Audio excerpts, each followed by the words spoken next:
السلام علیکم، آپ دیکھ رہے ہیں سما، میں ہوں فراز احمد اور میں ہوں صدرا میر۔ ہیڈ لائنز آپ جان چکے، بلیٹن میں شامل کریں گے سیاست جس جڑی خبریں، آپ کو بتائیں گے مریم نواز نے کسے خراج تحسین پیش کیا، شہباز شریف کے سامنے کس نے کس کو ڈانٹا، لطیف کھوسا نے پی ڈی ایم کو کیا مشورہ دیا، اس کے علاوہ پشاور کے ٹیچر سڑکوں پر کیوں نکل آئے، اور فٹ بالر رونالڈو کو اب کون سا اعزاز ملا۔ لیکن سب سے پہلے ذکر بچوں کے مستقبل کا۔ جی ہاں، حکومت نے کورونا وائرس کے باعث بند کیے گئے تعلیمی ادارے مرحلہ وار کھولنے کا فیصلہ کر لیا ہے۔ پہلے مرحلے میں 18 جنوری سے 9ویں تا 12ویں جماعت کے طلبہ کو بلایا جائے گا۔ پرائمری سے مڈل کے طلبہ 25 جنوری سے اسکول آ سکیں گے۔ بین الصوبائی وزرائے تعلیم کے اجلاس میں اتفاق ہو گیا ہے۔ اسلام آباد سے فرح ربانی کی رپورٹ دیکھیے۔ ہمارے تعلیمی اداروں پہ جو پابندی لگی، جو بند کیا ان کو، اس کا ایک اثر آیا اور اس کی وجہ سے کچھ ٹھہراؤ دیکھنے میں آیا اس دوسری لہر میں۔ کورونا کے حوالے سے مشیر صحت کی منطق اپنی جگہ، لیکن تعلیمی نقصان بھی تو نہیں کیا جا سکتا۔ وفاقی وزیر تعلیم شفقت محمود کی زیر صدارت بین الصوبائی وزرائے تعلیم کے اجلاس میں تعلیمی ادارے مرحلہ وار کھولنے کا بڑا فیصلہ۔ 18 جنوری کو 9، 10، 11، 12 کلاسز جو ہے وہ شروع ہو جائیں گی۔ اس کے بعد 25 جنوری کو کلاس 1 سے کلاس 8، اور اس کے بعد 1 فروری سے ساری یونیورسٹیز اور ہائر ایجوکیشن انسٹیٹیوشنز جو ہیں وہ کھل جائیں گے۔ وزیر تعلیم کے مطابق پرائمری تا مڈل کلاسز کھولنے سے پہلے 14 یا 15 جنوری کو صحت کے حوالے سے جائزہ اجلاس بھی ہوگا۔ بورڈ کے امتحانات کے شیڈیول تبدیل کرنے کا فیصلہ بھی ہوگا۔ بورڈ کے امتحانات اب مئی اور جون میں ہوں گے، اس لیے کہ بچوں نے جو ابھی تک اپنا کورس ورک مکمل نہیں کیا، وہ اس پیریڈ میں اپنا کورس ورک مکمل کر سکیں۔ فیصلے کے مطابق طلباء کو متبادل دنوں میں اسکول آنا ہوگا۔ سماجی فاصلے، ماسک اور سینیٹائزر کا استعمال بھی لازمی قرار دیا گیا ہے۔ فرح ربانی، سما، اسلام آباد۔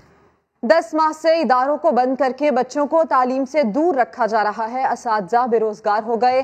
ہم فیصلوں کو مسترد کرتے ہیں۔ آل پاکستان پرائیویٹ اسکول فیڈریشن کے صدر کاشف مرزا نے آخری حد تک جانے کی دھمکی دے دی۔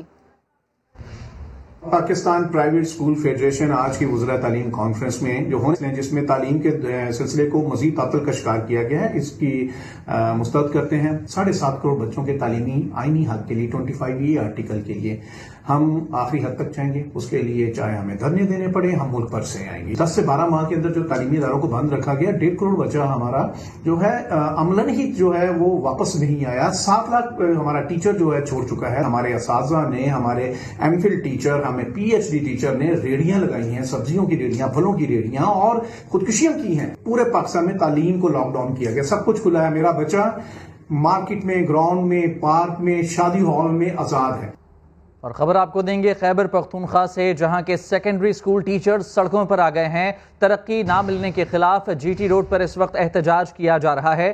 مزید بات کرتے ہیں اپنے نمائندے عبدالرحمان سے۔ رحمان، بتائیے گا کیا مطالبات ہیں ٹیچرز کے؟ جی بالکل، یہ جو سیکنڈری اسکول ٹیچر ہیں ان کا صرف ایک نکاتی مطالبہ ہے کہ ان کو اپ گریڈیشن دی جائے، گریڈ 16 سے ان کی پوسٹ جو ہے کیا جائے۔ ان کا یہ مطالبہ ہے کہ جب تک ان کا مطالبہ نہیں مانا جاتا وہ احتجاج کرتے رہیں گے۔ GT روڈ سے اسمبلی ہال سے وہ خیبر روڈ پر ریڈ زون میں داخل ہو چکے ہیں۔ اس وقت خیبر روڈ کے ریڈ زون پر جو ہے احتجاج کر رہے ہیں، جبکہ ان کی مذاکراتی ٹیم جو ہے وہ حکومت سے مذاکرات کر رہی ہے اس حوالے سے۔ ان کا کہنا ہے کہ 1991 سے تقریباً 29 سال ہو گئے ہیں، جو اسکیل ان کو دیا گیا تھا اسی پہ رہ رہے ہیں۔ حالانکہ باقی جو اسکولز کے باقی کیڈر ہیں ان کی اپ گریڈیشن ہو گئی ہے، لیکن ان کو یہ حق نہیں دیا جا رہا۔ خیبر پختونخوا اسمبلی میں بھی قرارداد متفقہ طور پر پاس ہوئی، اسی طرح ہائی کورٹ سے بھی فیصلہ آ چکا ہے، لیکن اس کے باوجود ان کو ان کا حق نہیں مل رہا، اور جب تک ان کو یہ حق نہیں ملے گا۔ تفصیلات کے لیے آپ کا بہت شکریہ عبدالرحمان۔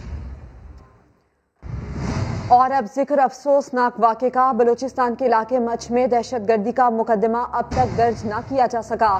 حملے میں شہید مزدوروں کی نماز جنازہ آج ادا کی جائے گی۔ ہزارہ قبیلے سے تعلق رکھنے والے افراد کا مغربی بائی پاس پر احتجاجی دھرنا جاری ہے۔ مجیب اللہ رپورٹ کریں گے۔ مچ میں صفاق دہشت گردوں کی بربریت کے بعد ہزارہ ٹاؤن اور مریاباد کی فضا سوگوار ہے۔ مچ کوئلہ کان میں کام کرنے والے کانکنوں کے بےرحمانہ قتل کے خلاف لوائقین اور ہزارہ قبیلے کا مغربی بائی پاس پر میتوں کے ہمراہ دھرنا جاری ہے۔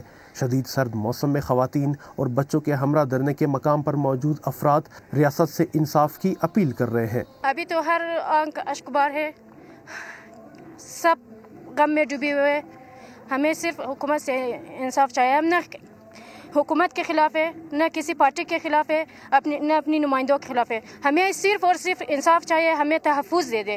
2500 بندے ہم لوگوں کا مارا ہے، 8000 زخمی ہے، جو ہمارے بیٹا بھی ہے، تو آج تک 2.5 بندے انہوں نے گرفتار کیے۔ مجلس وحدت المسلمین کے رہنما سید آغا رضا کہتے ہیں میتوں کی تدفین لوائقین کا حق ہے، جیسے چاہے کر سکتے ہیں۔ اگر وہ دفنانا چاہتے ہیں وہ جا کے دفنائیں، کوئی ان کو روک نہیں سکتا۔ اگر وہ یہاں لے کے آنا چاہتے ہیں تو ہم روک نہیں سکتے ہیں ان کو کہ آپ لے کے نہ آئیں۔ یہ صرف اور صرف لواحقین کا حق ہے۔ دوسری جانب سانحہ کے خلاف بلوچستان بار کونسل کی کال پر تمام وکلا تنظیموں کا صوبے بھر میں عدالتی کارروائی سے بائیکاٹ بھی جاری ہے۔ کیمرامین عبدالوحید کے ساتھ مجیب اللہ، سما، کوئٹہ۔ مچ دہشت گردی کے خلاف ہزارہ برادری کا دھرنا دوسرے روز بھی جاری ہے۔ مغربی بائی پاس پر اس وقت کیا صورتحال ہے، جانتے ہیں اپنے نمائندے محمد عاطف سے۔ عاطف، آگاہ کیجیے گا اس وقت کیا معاملات ہیں، کیا صورتحال دیکھی جا رہی ہے؟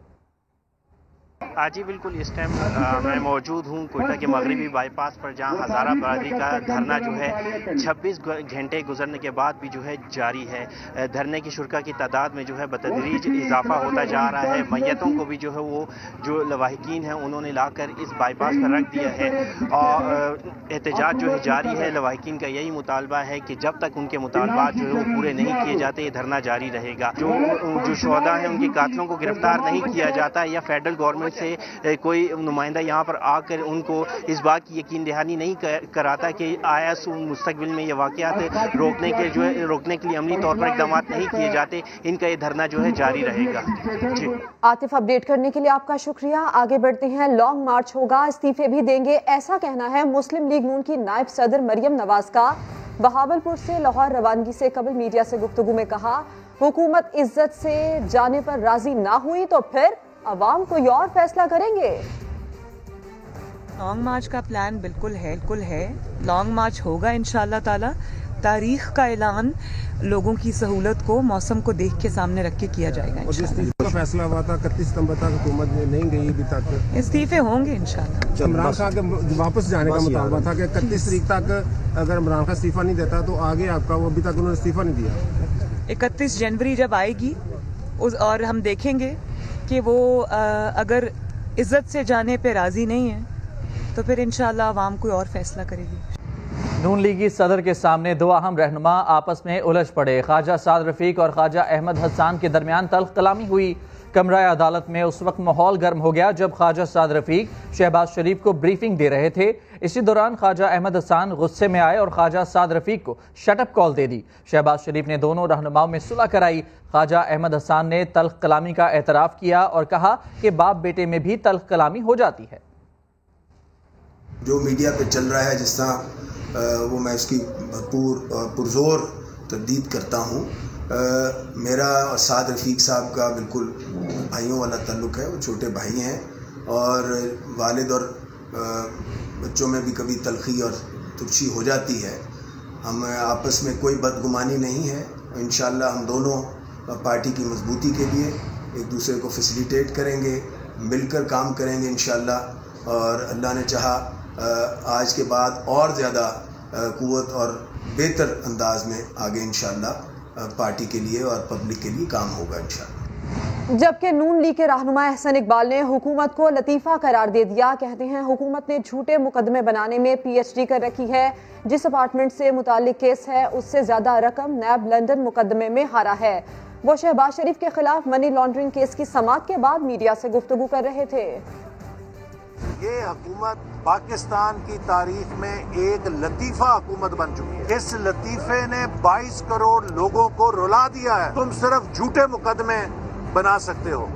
انہوں نے झूठे मुकदमे बनाने की PhD की है। जिन अपार्टमेंट्स पर मुकदमा चलाया जा रहा है, जिनकी मालियत चंद करोड़ है, उससे कई 100 गुना ज्यादा रकम नैब ने लंदन में मुकदमे में हार के कौम की लुटा दी है। हुकूमत को घर भेजना सियासत की जरूरत नहीं है, 22 करोड़ आवाम की जरूरत है।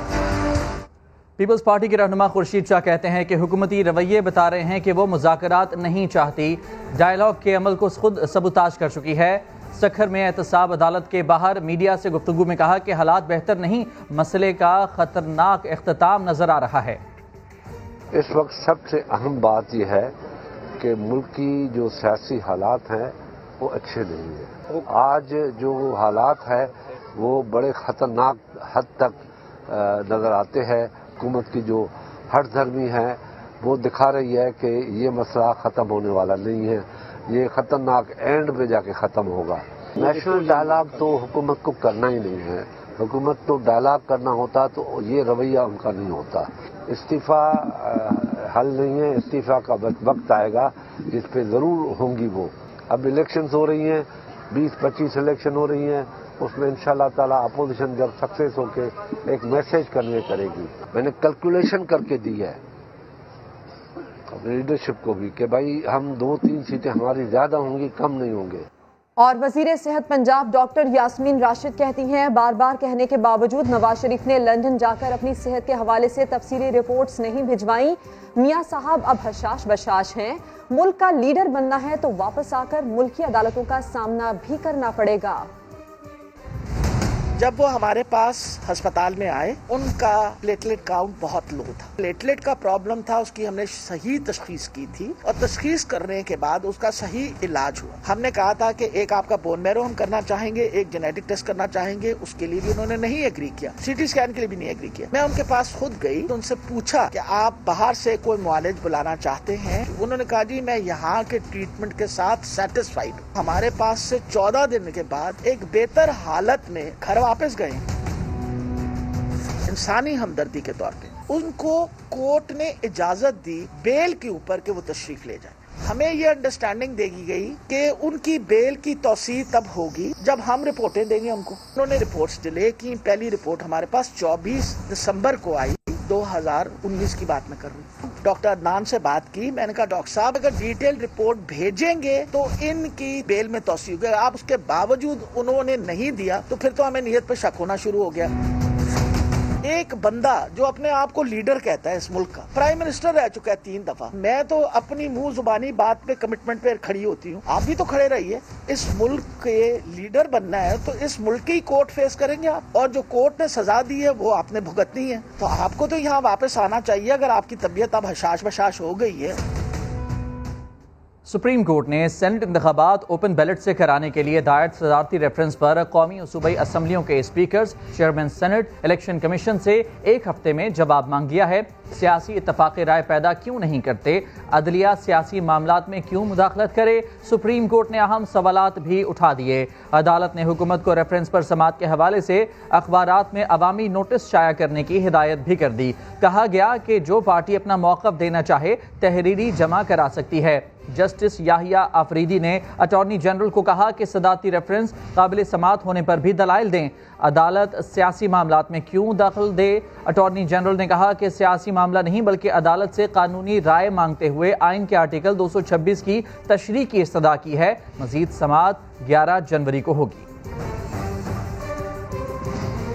और पीपल्स पार्टी के साबिक सेनेटर लतीफ खोसा ने PDM को मशवरा दे दिया। समा को इंटरव्यू में उनका कहना था कि तारीखें नहीं देनी चाहिए, हर चीज आपके हाथ में नहीं होती। हम जानते हैं इमरान खान इस्तीफा नहीं देंगे।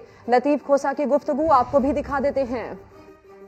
तारीखें कभी नहीं देनी चाहिए क्योंकि हर चीज आपके अपने हाथ में नहीं होती है। ये शराफत से जाने वाली चीज नहीं है इमरान खान, ये छोड़ दें। हमें भी पता है इस्तीफा दे के जाने वाली चीज नहीं है। इमरान खान ने पहली दफा सच बोला है 2.5 साल बाद के कहता है कि मुझे तो पता ही नहीं था कि हुकूमत क्या किस तरह चलानी है। हुकूमत वो लोग चला रहे हैं जो इंटरनेशनल माफिया है। माफिया करते हैं। माफिया तो तुम्हारे अपने अंदर है भाई। अगर तुम हुकूमत में 2.5 साल हो गए माफिया कहते हो, माफिया तो पकड़ो माफिया को। मांगे तांगे की हुकूमत है इनके पास, جو ہے عددی برترین نہیں ہے. ان کے جو ہے ایلائز جو خود بھی تنگ ہیں. ایک تو مینگل صاحب تو پہلے ہی چھوڑ گئے, MQM روز ان کو آنکھیں دکھاتی ہے, PMLQ ان کو جو ہے ان سے نالا ہے. جس دن انہوں نے تو ہٹ گئے, یہ دھڑام کر کے گر جائے گا. کیوں ان کو یاد آ گیا کہ سیکرٹ بیلٹ نہیں ہونے چاہیے اور شو آف ہینڈ ہونا چاہیے؟ اب اس لیے کہ ان کے ساتھ یہ ہونے جا رہا ہے. اس وقت آپ کو براہ راست اسلام آباد لیے چلیں گے جہاں وفاقی وزیر مراد سعید پریس کانفرنس کر رہے ہیں. ہم انشاءاللہ پشاور سے ڈی اے خان تک بھی موٹر وے لے کے جائیں گے, جو کہ 260 کلومیٹر سے زیادہ کی وہ ایک موٹر وے بنتی ہے. تو جس طرح ہم حیدرآباد سکر کی بات کر رہے تھے, ایک یہ منصوبہ اٹھا لے, یہ فلیگ شپ کا ہو گیا. پھر ایک اور دیر چترال کا علاقہ جو تھا, وہاں پہ کوئی موٹر وے نہیں تھا. فیزیبلٹی ہماری مکمل ہو گئی, ڈیزائن آ چکا ہے, اور چک درہ سے ہم دیر والوں کی پہلی جو ہے ان کے لیے پہلا موٹر وے انشاءاللہ بنے گا, اور وہاں پہ آپ باجوڑ کی علاقے کو بھی ہم انشاءاللہ ایکسیس دیں گے. تو آپ کا مغربی روٹ پورا گوادر تک انشاءاللہ کور ہو جائے گا. دوسرا آپ کا جو مغربی روٹ کا خواب تھا وہ پورا ہو جائے گا, اور جو علاقے محروم تھے, چاہے بلوچستان تھا چاہے سندھ تھا, سندھ کا پہلا موٹر وے تو میں یہی کہوں گا, کیونکہ کراچی حیدرآباد تو بنا تھا, لیکن جو ہم کہتے ہیں کہ ایک ایکسیس جس انداز سے ہو موٹر وے کے لیے, فینسنگ ہو وہاں پہ, باقی مطلب جس طرح آپ باقی M2 اور M1 کے اوپر سفر کرتے ہیں, تو وہاں پہ اس طرح ماحول نہیں ہے. حیدرآباد سکر آپ کو صحیح معنوں میں سندھ کا پہلا بہترین موٹر وے بھی انشاءاللہ ملے گا. تو یہ تمام منصوبے آ رہے ہیں, کام شروع ہو چکا ہے. انشاءاللہ اس سے نہ صرف لوگوں کو روزگار ملے گا, ملک کو ترقی ملے گی, اکانومی چلے گی, مارکیٹ تک ایکسیس ہوگی, انڈسٹریل زون تک ایکسیس ہوگی, اور انشاءاللہ لوگوں کے لیے سفر بھی آسان بنائیں گے. لیکن انشاءاللہ ہماری پرائرٹی یہ ہوگی کہ موٹر وے پولیس وہاں پہ ہو, اور ان کے لیے ایک اور 2-3 کام اس کے اوپر چل رہے ہیں. وہ کیمروں کا IG صاحب, اس کی بھی ابھی ہم نے ڈسکشن کرنی ہے کہ لوگوں کے ساتھ اور بھی ہم سفر ان کے لیے محفوظ کریں. وہ ڈرون کیمرز کا ہم نے جو آسان کیا تھا, اور ITS کے اوپر جانے کا ہم کوشش کر رہے ہیں اس وقت. اس سے کیا ہوگا کہ 2-3 چیزیں ہو جائے گی, اور یہ بتانا ضروری بھی ہے. نمبر 1 کہ موٹر ویز کے اوپر جب آپ کا موٹر وے جس طرح حیدرآباد یہ سکر تک پہنچ گیا, تو آپ کی ٹریفک بھی یہاں پہ بڑھنے لگی. جب ٹریفک بڑھتی ہے تو ویکنڈز پہ آپ کا وفاقی وزیر مراد سعید اسلام آباد میں پریس کانفرنس کر رہے ہیں. اسلام آباد پولیس کے ہاتھوں طالب علم اسامہ کے قتل پر سینٹ کمیٹی برائے داخلہ نے 10 روز میں رپورٹ طلب کر لی ہے. مقتول کی والدہ کہتی ہیں جس ماں کا بیٹا ایسے مارا گیا سب کو انصاف دیا جائے. اسلام آباد سے عادل تنولی کی رپورٹ دیکھیے. اسلام آباد پولیس کے ہاتھوں نوجوان اسامہ کے قتل کی ایوانوں میں گونج. سینٹ کی قائمہ کمیٹی داخلہ میں DIG آپریشنز کی واقعہ پر بریفنگ. بولے واقعہ رات 1:30 بجے سری نگر ہائی وے پر پیش آیا. مقتول کے والد کے الزامات کی تفتیش کی جا رہی ہے. تحقیقات پر قبل از وقت بات کرنے سے معذرت. کمیٹی نے 10 روز میں رپورٹ طلب کر لی. ہم کسی بھی انویسٹیگیشن کو سب جوڈس یا اس پہ افیکٹ نہیں کرنا چاہتے. جو سوال عوام کے ذہن میں تھے وہ سارے سوال میں نے آپ کے سامنے کر دیا. کم زدہ ماں نے انصاف کے لیے دہائی بھی دے دی. حکومتی نمائندے ہمارے پاس آئے ہیں, ہم ان کے شکر گزار ہیں, لیکن ان سے یہی ہماری گزارش ہے کہ ہمیں انصاف چاہیے.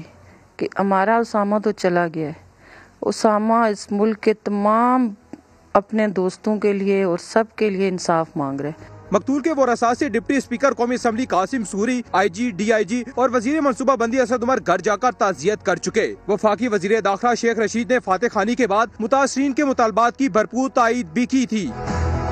اسامہ قتل کی تحقیقات کے لیے جوڈیشل کمیٹی اور JIT پہلے ہی تشکیل دی جا چکی. ATS کے 5 گرفتار اہلکار بھی 3 روزہ جسمانی ریمانڈ پر پولیس کی تحویل میں ہیں. کراچی کے علاقے گلشن اقبال میں عمارت سے چھلانگ لگانے والی خاتون نے سما کو انٹرویو میں بتایا ہے, کیا کہنا ہے؟ جی بالکل, میں اس وقت موجود ہوں جنا اسپتال کے آرتھوپیڈک وارڈ میں. یہاں پر کچھ دن قبل ایک حادثہ پیش آیا تھا جس میں مریم نے جو ہے وہ اپنے بچے کو پہلے پھینکا, اس کے بعد خود جو ہے انہوں نے چھلانگ لگا لی تھی. تو مریم اس وقت میرے ساتھ موجود ہے جنا اسپتال میں. مریم کیسی ہیں آپ, ٹھیک ہیں؟ جی میں ٹھیک ہوں.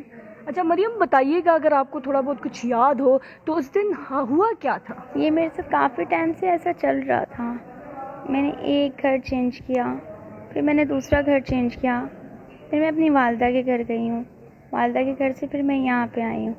ایک ٹائم سے ہی میرے ساتھ ایسا ہو رہا تھا جیسے عزت اس سے پہلے میرے ساتھ یہ ہوا, میرے میاں کو وہ گہنوار ہیں ان لوگوں نے مار دیا. अच्छा, तो फिर आपने छलांग क्यों लगाई, कूदना क्यों कूदी आप? मैं इसलिए कूदी, वहाँ पे लड़के खड़े हुए थे, ठीक है, और उधर भी टैंकी के ऊपर मेरी छत के उधर लड़के खड़े हुए थे, और उधर गैलरी में भी वो बोल रहे थे आप आ जाओ ये बच्ची दे दो, क्योंकि मेरी बच्ची के साथ जना कोशिश, हाँ 1 साल की बच्ची के साथ मैंने इसलिए अपनी बच्ची, वो जब मोहल्ले वालों ने चादर बिछाई मैंने अपनी बच्ची नीचे फेंक दी। सुप्रीम कोर्ट के कायम करदा अक़लियती कमीशन ने मंदिर जलाने के वाक़े पर रिपोर्ट जमा करा दी है। जामिया तहकीकात की सिफारिश भी कर दी गई है। इसी की तफसील जानेंगे जुल्करनैन इकबाल से। जुल्करनैन, ये बताइए इस रिपोर्ट में क्या बताया गया है? देखिए, शुएब सडल की सरबराही में सुप्रीम कोर्ट ने एक रुकनी अक़लियती कमीशन कायम किया था। उसको हिदायत की गई थी अदालत की जानिब से कि वो जाए वक़ूआ का मुआयना करके अपनी रिपोर्ट तरतीब दे, और उसने अपनी रिपोर्ट में सिफारिश की है कि इस वाक़े की जामिया तहकीकात की ज़रूरत है और तमाम शहादतें और शवाहिद वहाँ से इकट्ठे करके इस हवाले से जो KP की हुकूमत और पुलिस है उससे किरदार की भी तहकीकात की जाए। साथ ही साथ ये भी कहा गया, सिफारिश की गई है कि जो मुतल्लिका वक्फ अमलाक बोर्ड है वो KP की हुकूमत मिलकर जो मंदिर की ज़मीन है ना तो उसका कब्जा छुड़वाएं, बल्कि जो 4 बड़े मंदिर हैं हिंदुओं के पूरे मुल्क में उनको भी करतारपुर राहदारी सिक्योरिटी फराहम की। जो मशकूक अफराद हैं उनका दाखिला मंदिरों के अंदर जो है वो उसको पुलिस की सिक्योरिटी लगाकर रोका जाए। ठीक है, खबर की तफसील के लिए आपका शुक्रिया जुल्करनैन इकबाल। नाज़रीन, गवर्नर सिंध इमरान इस्माइल इस वक्त तकरीब से खिताब कर रहे हैं, आइए आपको बराह रास्त ये चलते हैं। मालिक की इनायत पे कि जो उसने इस मुल्क पे हमेशा से रखी है, जो हमने कोविड में देखा, जो हमारे पे अल्लाह ने ख़ास करम किया, जो वज़ीर आज़म का एक विजन था स्मार्ट लॉकडाउन जिसका भी जिक्र कर रहे थे अमीन भाई, इस स्मार्ट लॉकडाउन का भी वैसे बड़ा एक ज़माने में मजाक उड़ाया गया, असेंबली के फ्लोर पे स्पीचेस हुई कि ये स्मार्ट लॉकडाउन क्या होता है, इसके बाद अगली लॉकडाउन होगा या ब्यूटीफुल लॉकडाउन होगा। But then the whole world turn into it. सारी दुनिया ने उसको एक मॉडल के तौर से पिक किया कि कैसे पाकिस्तान जैसे मुल्क ने स्मार्ट लॉकडाउन के ज़रिए कम से कम नुकसान, जानी नुकसान, माली नुकसान के ऊपर अपने मुल्क को बचाया और किस तरह से पाकिस्तान सरफेस हुआ दुनिया के ऊपर। तो मैं आप सबको बहुत शुक्रगुजार हूँ आपका कि आप आज यहाँ पर तशरीफ़ लाए। अमीन भाई, आपका बहुत शुक्रिया कि आपने इस ज़बरदस्त काम के लिए और इसकी लॉन्च के लिए, ख्वाहिश तो हमारी ये थी कि हम इन जगहों पर जाकर इसको करते, लेकिन कोविड के वजह से क्योंकि वहाँ पे रश ज़्यादा हो जाता और शायद कंट्रोल ना कर पाते, तो उसको हमने गवर्नर हाउस तक महदूद। गवर्नर सिंध इमरान इस्माइल कराची में तकरीब से खिताब कर रहे हैं। और कराची में चीनी बाशिंदों पर हमलों के पीछे कौन है, किसको इन हमलों से फायदा है? कानून नाफिज करने वाले इदारों ने नेटवर्क और इसे चलाने वालों को बेनकाब कर दिया। क्लिफ्टन में मैग्नेट बम और सुपर हाईवे पर चीनी बाशिंदे पर हमला भारत के अहकामात पर किया गया। अहमद रहमान खान की रिपोर्ट देखिए। कराची में दहशतगर्दी का फायदा आखिर किसको, CPEC से मुश्किलात आखिर किसको? ये वो तमाम सवालात हैं जिसका जवाब सिर्फ एक है, यानी कि भारत। पाकिस्तान के तरक्की के रास्ते CPEC को रोकने के लिए कोशा भारत अब चीनी बाशिंदों को खौफजदा करने के लिए उन पर हमले भी कर रहा है। सिर्फ यही नहीं बल्कि फिरका वाराना टारगेट किलिंग में भी भारतीय नेटवर्क ही मुलव्वस है। वैसे तो भारत की पाकिस्तान को गैर मुस्तहकम करने की साजिशी दास्तान काफी पुरानी और तवील है, लेकिन कराची में दहशतगर्दी के नए वाकयात में भी भारतीय खुफिया एजेंसी रॉ ही मुलव्वस है। गुज़िश्ता साल 31 अक्टूबर को जमशेद रोड पर फायरिंग से मुफ्ती अब्दुल्ला जख्मी हुए। 15 दिसंबर को क्लिफ्टन में होटल मालिक चीनी बाशिंदे की गाड़ी पर मैग्नेटिक बम लगाया गया, जिसका सिर्फ डेटोनेटर ही फट सका। 22 दिसंबर को सुपर हाईवे पर कार शोरूम में गाड़ी पर फायरिंग की गई। वहां मौजूद चीनी बाशिंदा महफूज रहा, मगर भारत नहीं जानता कि पाकिस्तानी फोर्सेस इसके हर कदम पर नजर रखे हुए हैं। सिंध पुलिस के काउंटर टेररिज्म डिपार्टमेंट के अफसर राजा उमर खिताब दहशतगर्दी के वाकयात की गुज़िश्ता कई सालों से तहकीकात करते आ रहे हैं। इसके पीछे रॉ है और रॉ के साथ आगे उसके ऑपरेटर्स हैं जो मुख्तलिफ तरीके से इन चीज़ों को एग्जीक्यूट कर रहे हैं। जिस तरह अभी लियारी गैंग वार निकला है केस में जी, वो निकला है मौलाना अब्दुल्ला वाले केस में, और इंटीरियर सिंध में कुछ लोग थे जो निकले हैं ये जो ग्रेनेड अटैक्स हो रहे हैं उसके ऊपर। अलैदगी पसंद किराए के दहशतगर्द रॉ का हथियार बन रहे हैं, जबकि हमलों के लिए असलहे की जिम्मेदारी स्लीपर सेल्स की होती है। मौलाना अब्दुल्ला वाले में क्या था, अभी एक लड़का आता है, उसको बाहर से कॉल आती है कि जी तुम फलां जगह खड़े हो जाके, तो वहाँ जाके जब वो खड़ा होता है तो एक लड़का मोटरसाइकिल पे आता है, वो पीछे वो कम्युनिकेशन में आता है जी सामने इस कलर के कपड़ों में लड़का बैठा है, उसको लिफाफा फड़ा दो। तो लिफाफा उसके हाथ में चला गया, उसको नहीं पता देने वाला कौन है, देने वाले को नहीं पता लेने वाला कौन है, लेकिन पीछे से ऑपरेटर तो वो सेम हुई। भारतीय खुफिया एजेंसी रॉ ने कलदम तंजीमों के कारिंदों को मैग्नेटिक बम बनाने की भी तरबियत दी है। कराची एयरपोर्ट पर हमला हो या फिर पाकिस्तान स्टॉक एक्सचेंज पर, पाकिस्तान के खिलाफ साजिशें करने वाले भारत ने हर कार्रवाई में शिकस्त ही खाई है और इंशाअल्लाह आगे भी खाएगा। कैमरामैन मजहर सिद्दीकी के साथ अहमद रहमान खान, समा, कराची। और सुप्रीम कोर्ट के अहकामात के बाद कराची में महमूदाबाद नाले के अतराफ तजावुजात के खिलाफ ऑपरेशन जारी है। 4 रोज में 7 किलोमीटर नाले के अतराफ तजावुजात गिराई जाएंगी। अदालत का हुक्म, कराची के महमूदाबाद नाले के अतराफ बुलडोजर्स चल पड़े, तजावुजात का खात्मा होने लगा। मुमकिना मज़ाहमत से निबटने के लिए वाटर कैनन और पुलिस रेंजर्स एहलकार मौजूद। ये ऑपरेशन 4 रोज चलेगा। KMC से इंसदाद तजावुजात सेल इस ऑपरेशन की क़यादत कर रहा है। ताहम यहाँ के लोग ऑपरेशन के खिलाफ सरापा एहतजाज हैं। कहते हैं बगैर नोटिस ऑपरेशन शुरू किया गया। गरीबों का भी थोड़ा ख्याल करना पड़ता है, थोड़ा टाइम दे दे भाई, 3 दिन में 2 दिन में हम लोग अपना सिस्टम बना दे, सामान दूसरी जगह में शिफ्ट करवे। KMC इंसदाद तजावुजात के डायरेक्टर बशीर सदीकी कहते हैं ऑपरेशन के इब्तदाई मरहले में 100 फीट इंक्रोचमेंट रिमूव कर रहे हैं। 13 फीट जो है वो रोड के लाएगा दोनों तरफ और 3 फीट का फुटपाथ होगा, तो उसके दरमियान जो भी चीज़ें आएंगी वो रिमूव होंगी। पहले हमने सॉफ्ट किया है ताकि लोग अपने जो है वो सामान हटाना है, जिसको दीवार हटानी है, जिसको जो चीज़ हटानी है वो। इस ऑपरेशन में 7 किलोमीटर नाले के इतराफ तजावुजात गिराई जाएंगी। आगे बढ़ते हैं और आपको बताएं कि ज़िला गज़र की खलती झील सख्त सर्दी से मुकम्मल तौर पर जम गई तो लोगों ने इसको तफरीगाह बना लिया। मंजर शिगरी की रिपोर्ट देखिए। गर्मी हो या सर्दी, गज़र की मशहूर खलती झील हर मौसम में सयाहों को तफरी के अलग अलग मौके फराहम करती है। दिसंबर से लेकर फरवरी तक इलाके में इस कदर ठंड पड़ती है कि झील का पानी जमकर बर्फ के फर्श में तब्दील हो जाता है। जमी हुई झील पर कुछ सयाह मोटरसाइकिलें दौड़ाते हैं तो कुछ बर्फीले फर्श पर सालगिरह का केक काटते नजर आते हैं।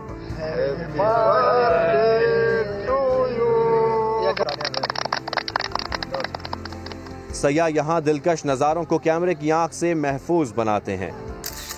गिलगित के इलाके गुपिस में ये खूबसूरत झील जो है अपनी यूनिकनेस की वजह से टूरिस्ट को यहाँ अट्रैक्ट करती है और इसी को देखने के लिए हम यहाँ आए हैं। और यहीं विंटर टूरिज़्म है गिलगित बल्तिस्तान के अंदर, जो है वो झीलें जम जाती हैं और बर्फ़बारी होती है, तो इसी को देखने के लिए, एंजॉय करने के लिए हम जो है यहाँ आए हैं। मकामी बच्चे जमे हुए पानी को ग्राउंड समझकर आइस हॉकी खेलते हैं। सयाहत के लिए घर से निकलने का इरादा है तो गज़र की खलती झील को जरूर याद रखिएगा, वगरना मुमकिन है ये झील पुकार उठे, मुझे तुम नजर से गिरा तो रहे हो, मुझे तुम कभी भी भुला ना सकोगे। वज़ीर आज़म इमरान खान कहते हैं कि पार्टी तर्जुमानों को हिदायत की है, कहते हैं PTM का अब कोई वजूद नहीं है, ये खुद ही खत्म हो गई है। कहा हुकूमती रहनुमा मुआशी कामयाबियां उजागर करें। तफसीलात जानते हैं, समा के नुमाइंदे अब्बास शबीर हमारे साथ मौजूद हैं। अब्बास शबीर, मजीद क्या कहा है वज़ीर आज़म ने? देखिए, तर्जुमानों को आज एक बार फिर वज़ीर आज़म ने अपोजिशन को टफ टाइम देने की हिदायत की है और साथ साथ वज़ीर आज़म ने कहा कि PDM की मुझे किसी किस्म की कोई परवाह नहीं, इनका कोई वजूद नहीं, ये खुद ही खत्म हो चुके हैं, इन्होंने जो करना है कर ले, किसी सूरत NRO नहीं दूंगा। साथ साथ वज़ीर आज़म ने ये भी कहा कि PDM कोरोना के दिनों में आवाम की जिंदगी से इन्होंने खेलने की कोशिश की है, इनकी पूरी तहरीक सिर्फ और सिर्फ NRO के लिए है, जो कभी नहीं दूंगा। साथ साथ वज़ीर आज़म ने कहा कि कमजोर मईशत को हमने दुरुस्त ट्रैक पर लगाया है, तमाम माशी अशारिये दुरुस्त इन पर हैं। साथ साथ वज़ीर आज़म ने आज तर्जुमानों को माशी कामयाबियां उजागर करने की हिदायत की है। वज़ीर आज़म ने कहा है कि कोई भी माशरा महज़ब एहतिसाब के बगैर आगे नहीं बढ़ सकता। अपोजिशन का एहतजाज शुरू हुआ तो सब इकट्ठे हो गए। वज़ीर आज़म ने आज तफसीलात के लिए आपका बहुत शुक्रिया अब्बास शबीर। JUI रहनुमा गफूर हैदरी कहते हैं कि 19 जनवरी को इलेक्शन कमीशन के सामने एहतजाज करेंगे, 5 फरवरी को मुल्क भर में मुजाहरे होंगे। PDM के फैसले के मुताबिक फॉरेन फंडिंग को पेंडिंग करने के हवाले से 19 जनवरी को इलेक्शन कमीशन के सामने मुजाहिरा किया जाएगा और इससे एहतजाज کو कामयाब बनाने के लिए जमीयत उलमा इस्लाम हर अव्वल दस्ते का किरदार अदा करेगी। 5 फरवरी को कश्मीरियों से इजहार यकजहती के लिए मुल्क भर में एहतजाजी मुजाहिरा होंगे और यहाँ इस्लामाबाद में भी इंशाअल्लाह जमीयत उलमा इस्लाम पाकिस्तान के ज़ेर एहतिमाम इज्तिमा होगा। PDM से भी दरख्वास्त की है कश्मीर डे हम मिलकर मनाएं। 6 जनवरी बन्नू में भी बहुत बड़ी रैली और कॉन्फ्रेंस होगी। और ट्रक 8 आसमान पर पहुंच गया। अगर आप ये समझ रहे हैं कि ट्रक उड़ेंगे तो ऐसा नहीं है। जी हाँ, मामला है क्या, शायान सलीम की रिपोर्ट में देखिए। पाकिस्तानी ट्रक आर्ट अब ट्रकों और बसों तक महदूद नहीं, इस रंग बिरंगे आर्ट को अब आसमान की बुलंदियों पर भी देखा जाएगा।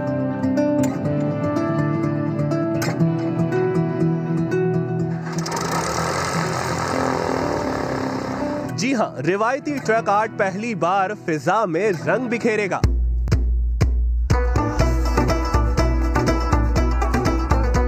फ्लाइंग कंपनी ने 2 सीटर सेस्ना तैयारे को ट्रक आर्ट में बदल दिया।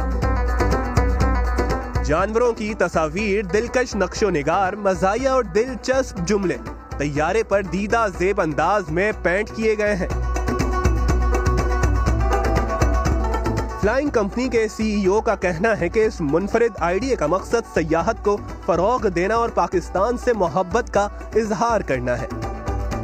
हम वही चीज़ जो अवेलेबल रिसोर्सेज हैं और अवेलेबल हमारे मुल्क में आर्ट है और कल्चर है, उसको हम अगर प्राउडली प्रेजेंट करेंगे दुनिया को, उसको हम बताएंगे कि कितना कलरफुल पाकिस्तान है, तो उससे हमारे मुल्क का सॉफ्ट इमेज भी जाएगा और हम उसके ज़रिए जो टूरिज़म को भी प्रमोट कर सकेंगे। तो बेसिक आइडिया तो इस जहाज़ को ट्रक आर्ट में कन्वर्ट करने का यही था। ट्रक आर्ट के माहिर हैदर अली ने 1 हफ्ते के अंदर तैयारे को ट्रक आर्ट की शक्ल दी। ये इनके लिए एक अनोखा तजुर्बा था।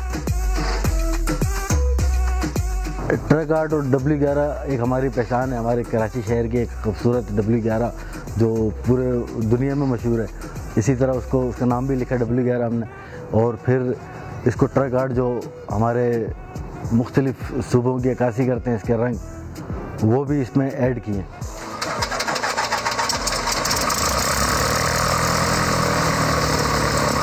सड़कों से आसमान तक का सफर, ट्रक आर्ट की बदौलत दुनिया में पाकिस्तान को एक मुनफरिद पहचान मिली है। फ्लाइंग कंपनी दीगर तैयारों को भी सकाफती रंगों में रंगने का इरादा रखती है। दुनिया ट्रक आर्ट की दीवानी होती जा रही है। यह सिर्फ एक आर्ट नहीं बल्कि पाकिस्तान की खूबसूरत सकाफत की भी अलामत है, जो दुनिया को अमन का पैगाम दे रही है। तैयारे को रंगों से मुज़य्यन करके ट्रक आर्ट को एक नया अंदाज दिया गया है। कैमरामैन सनाउल्लाह के साथ शायान सलीम, समा, कराची।